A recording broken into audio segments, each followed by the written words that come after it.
So Section 6, senators and representatives will be paid from the U.S. Treasury. Now, whether or not they should be for the work they put out is a matter for you to decide.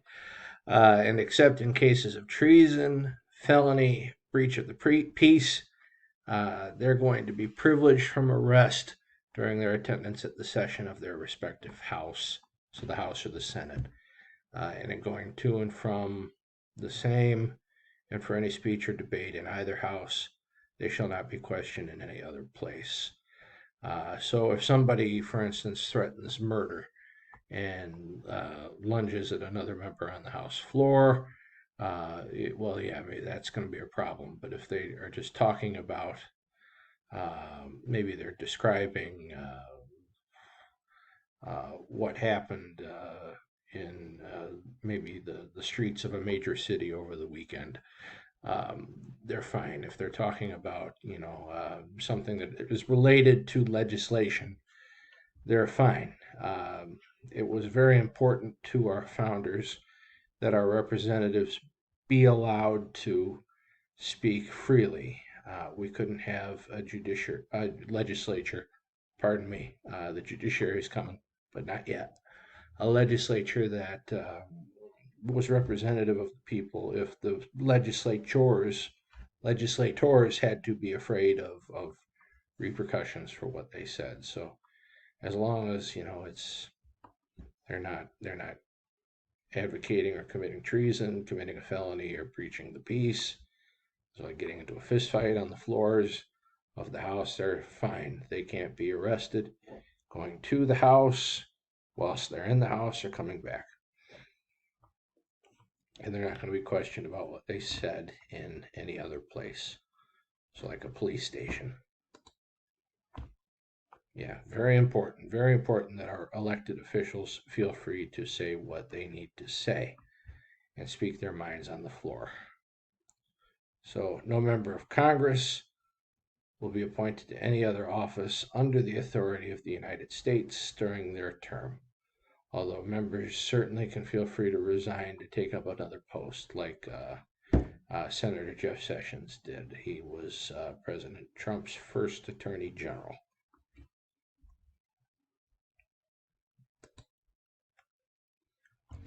So all bills for raising revenue shall originate in the House of Representatives. That's just an old parliamentary thing. It goes back to the House of Commons and Lords in England. It's just the lower house has the purse strings.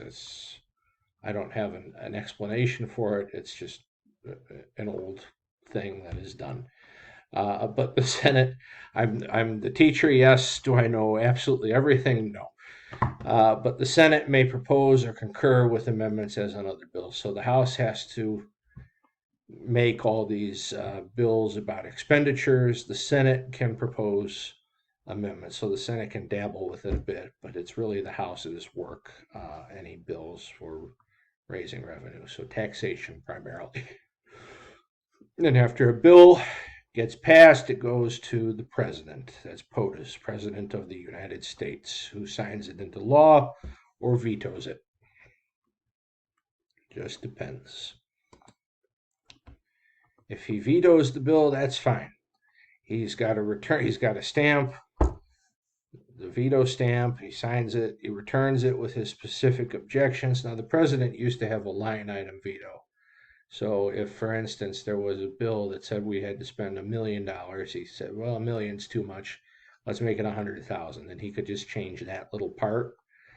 But now they've got to veto the entire bill. The last president who had the line item veto was, if memory's serving me correctly at the moment, Bill Clinton was the last president who could do that. And the law changed at that point in time. So now he's got to veto the whole bill, even if he has just a problem with one number in it, or one word, or one sentence. And he sends his objections along with it. And it's entered into the Journal of the House, which the bill originated in. So if it was a Senate bill, it goes back to the Senate. The Senate records that the President of the United States sent back Senate bill, today, and this was his problem with it. and then the House of Origin, so the Senate in this scenario would reconsider the bill, and if they can get 2/3 of the senators to agree that it really should be law anyway, they can pass it, and if the House passes it too with a um, 2/3 vote, then it's law, just as if the president signed it. That's the beauty of our system of checks and balances. So all votes in both houses are determined by the yeas and nays. So that's just all those in favor signify by saying yay, yay. All those opposed say nay, nay. Then they determine who has it. Normally, they try to start out with a voice vote, and sometimes that gives a pretty clear indication of whether a bill passed or not.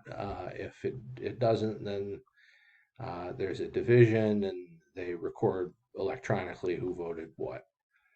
The British do it a little differently. They actually go out into separate lobbies and enter in, and they manually record the people's names and count them up. So our system is maybe a touch more expedient, but there are virtues of the British system as well. So the names of the people who voted for or against whatever bill are entered into the journal of each house. And just from the Constitution, Section 7, if any bill shall not be returned by the President within 10 days, Sundays excepted. So Sunday, the clock stops. Saturday at 11:59. You get Sunday off here. After it shall be presented to him, the same shall be a law, in like manner as if he had signed it, unless the Congress by their adjournment prevent it returned, in which case it shall not be a law. So hopefully pretty self-explanatory there. And every order, resolution, or vote that the House and the Senate need to concur on, so agree on, except on a question of adjournment, shall be presented to the President of the United States. So the President takes a look at everything, pretty much. And before any House resolution, Senate resolution, anything, any law shall take effect, shall be approved by him, or if he disapproves, shall be repassed by 2/3 of the Senate and House, according to the rules and limitations prescribed in the case of a bill. So the legislature gets a chance to check the executive. The executive also is checking and balancing out the legislature. So this is the system at work if we follow what the Constitution says. So Section 8, the powers of Congress. I will upload the slides so you can read along with this. I don't think it would just be an expedient use of your time or mine if I read all of this out to you, everything that Congress can do. But some of the major ones, they can lay and collect taxes. States can do that too. So this is a concurrent power. Pay the debts and provide for the common defense and general welfare. Borrow money on the credit of the United States. Regulate commerce with foreign nations. That's a delegated power, an enumerated one. We can't do that individually as states. Among the several states with the Indian tribes. Establish rules of a uniform rule of naturalization. So determine what it takes for somebody to become a citizen or not. Coin money. Imagine what a nightmare it would be if we went back to that and had 50 different forms of money for each state. Regulate the value thereof in a foreign coin. They can also fix the standards of weight and measurement. Another delegated or enumerated, whatever you want to call it, power. They can establish post offices and post roads. They promote the progress of science. They constitute courts inferior to the Supreme Court. And they punish crimes. Aren't really any pirates left. Some, not in this part of the world so much. Committed on the high seas, offenses against the law of nations. I mean, it's really just they can do it all. Declare war, grant letters of marque and reprisal. So before we had a navy, Congress would, in essence, legalize piracy. They would write a letter and pass it, really for anybody who wanted to go fight for the United States who had a ship that could fit a cannon on it. And say you are authorized by the government of the United States to go, shoot down any, let's say, British ships in this specific area, and it's perfectly legal. Wouldn't be legal to the British. The British would consider them pirates, but it's legal from the American standpoint anyway. They can raise armies, maintain a navy, air force, all that now. That kind of got extended a bit,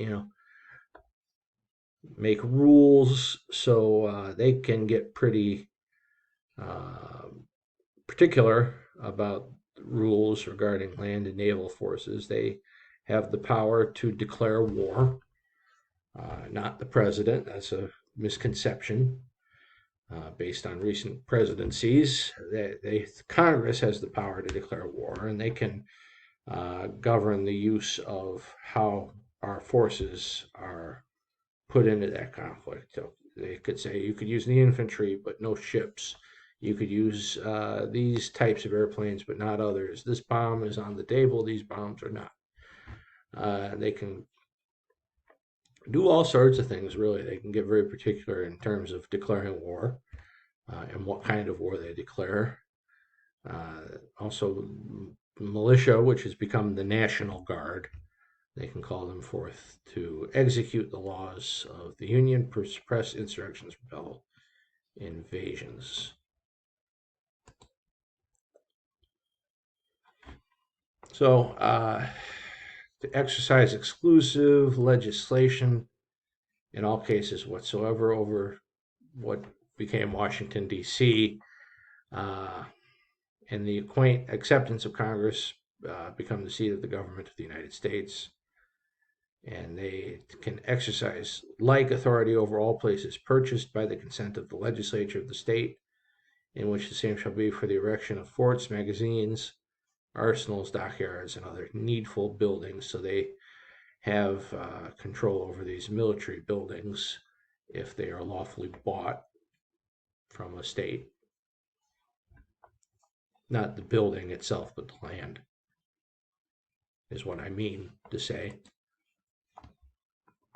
And here's the necessary and proper clause. They can make all laws, and this is where the kind of the liberal interpretation of the Constitution comes in, as opposed to strict constructionist, the loose constructionist here.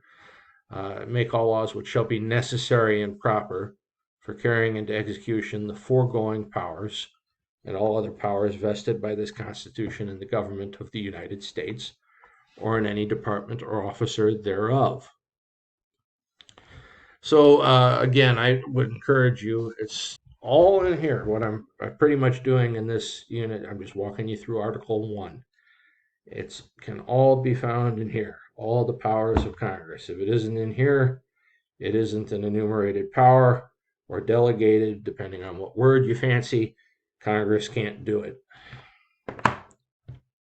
according to the system we had that was set up. But this certainly has opened a door into uh, bigger a bigger federal government than probably what was intended.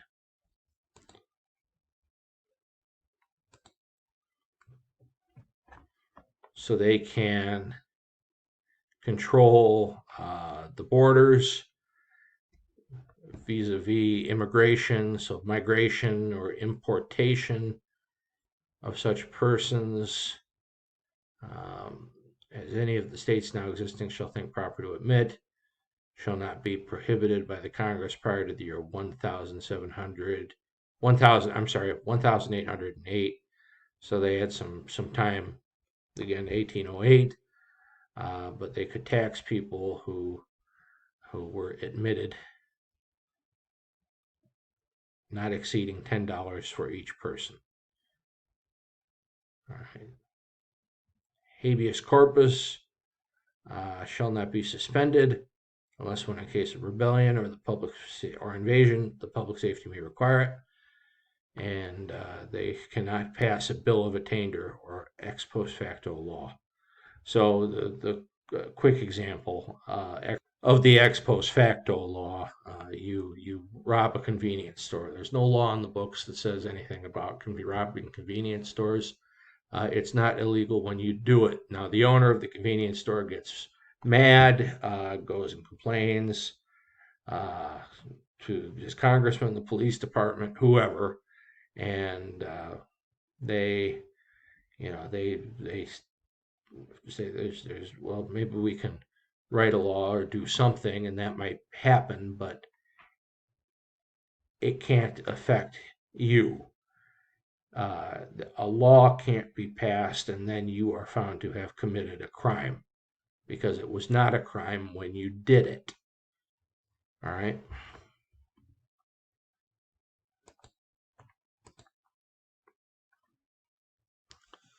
So no tax or duty shall be laid on articles exported from any state. No money shall be drawn from the treasury, but in consequence of appropriations. Again, the purse strings are held by the House of Representatives. And a regular statement and account of receipts and expenditures of all public money shall be published from time to time. All right. As Americans, we also aren't allowed to take titles of nobility from foreign countries. So no title of nobility shall be granted by the United States, and no person holding any office of profit or trust under them shall, without the consent of the Congress, except of any present emolument, office, or title of any kind whatever from any king, prince, or foreign state. They can take honorary ones, though. Michael Bloomberg, who ran for president this last cycle, was the former mayor of New York. He was knighted by the Queen of the United Kingdom for his entrepreneurial and philanthropic endeavors. So there, over here is right underneath me is the British ambassador presenting then Mayor Bloomberg with a knighthood, an honorary knighthood. He got a Knight of the British Empire. So under our laws, since he was an office holder and a public person, he can't be called Sir Michael. He can't add, though, the postnomial letters that the award affords, KBE, after his name if he so chooses to do. I don't know if he did or not. I don't think he would have.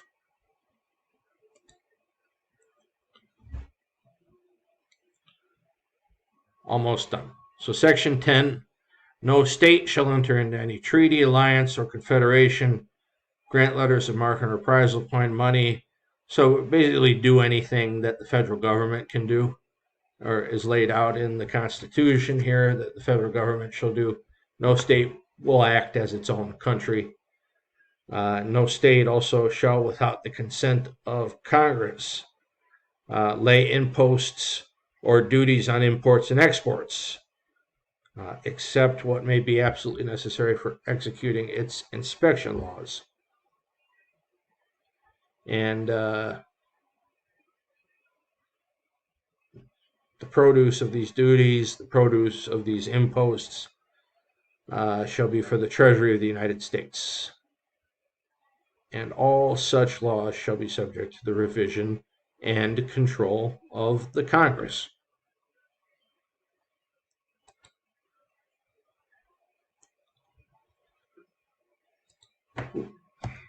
And finally, no state shall, without the consent of the Congress, lay any duty of tonnage, keep troops or ships of war in time of peace, enter into any agreement or compact with another state or with a foreign power, or engage in war unless they're actually invaded or in such imminent danger as will not admit of delay. So if Canada decides to invade Michigan, the governor of Michigan would be well within her rights to call the National Guard out to repel the invasion if there wasn't time for the American military to get there. There would be no problem with that at all, defending her state in that particular scenario. So that is Congress. I would really encourage you to visit the video links here and here and here. So more at the beginning of the talk. Those certainly do add. I put those in for a reason. They add value to what we're looking at. And certainly, if you have any questions, please reach out to me. All right. Bye, guys.